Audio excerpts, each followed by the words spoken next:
you were Israel, what would you... If I was Israel. If you were Israel and that had happened to you, what would you think would be the appropriate way for the country to respond? I would do exactly like Israel did, kill as many people as possible, since the world is letting me do it. I mean, I can do it because I can, you know. But the thing is, you know what? I agree with you. And you know what? I'm going to be even ahead of you, because I see the question coming. Do you condemn Hamas for the atrocity? Yes, I condemn Hamas. I condemn Hamas. I condemn Hamas is the source of all evil. They are a reason for everything. And you know what? Let's, for a minute, imagine a world without Hamas. Right. What will this word look like? Let's give this word a name, and let's name this word the West Bank. Hamas has absolutely no control in the West Bank, and since the beginning of this year, only through August, 37 Palestinian kids were killed. No music festival, no paragliding, no Hamas. Since the occupation of the West Bank, 7,000 Palestinians were killed. No music festival, no paragliding, no Hamas. I can go on and on and on and on. No, but you don't need to, because in a way you're preaching to the choir. I've followed this crisis. Oh no, you're not preaching. So the thing is, like, well, in the sense that I know that what you're saying has validity. Of course, Piers. By the way, Piers. I am at a disadvantage here. I can hear you. I cannot see you. I am in a claustrophobic room, and so please cut me some slack and don't interrupt me and interrupt my point. Sure.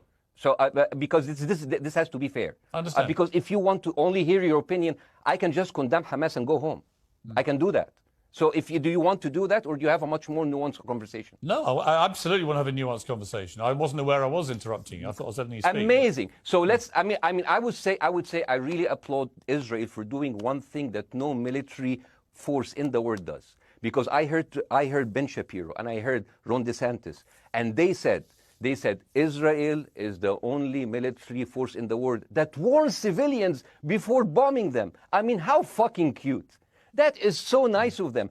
Because with this logic, if Russian troops started warning Ukrainians before bombing their houses, we're cool with Putin, right? I mean, okay, Habibi, you have warned them, go invade, it's fine, you have done your job. I mean, the thing is, and I understand, and I also heard Ben Shapiro talking about Human Shield. So you remember my wife's family, they live in Gaza. So I asked them, I told them, when Israel gives you the nice warning, the cute warning, does Hamas force you to stay in your home so you can be bombed and use as Human Shield? You know what, Hassan here, my wife's cousin, he's a loser, you know. He told me, you know, when I asked him, does that happen? He told me, no. The lying son of a bitch lied to me. I told him, you don't understand. Ben Shapiro and Ron DeSantis keep saying that Israel warned you and Hamas asked you to stay put. So I told you, he's a loser. He never kept a job. He even failed in all of the interviews to become like a Human Shield. I would believe Ben Shapiro. Let me ask you this, So let's go with that. No. Let me ask you At some point, I must be able to ask you questions. It's not a monologue for you, if we agree that for the 14,000 casualties, I mean, who's counting, are Human Shield, does that mean that every single one of those civilians was standing, obscuring a military target behind them? Because that's a lot of weapons.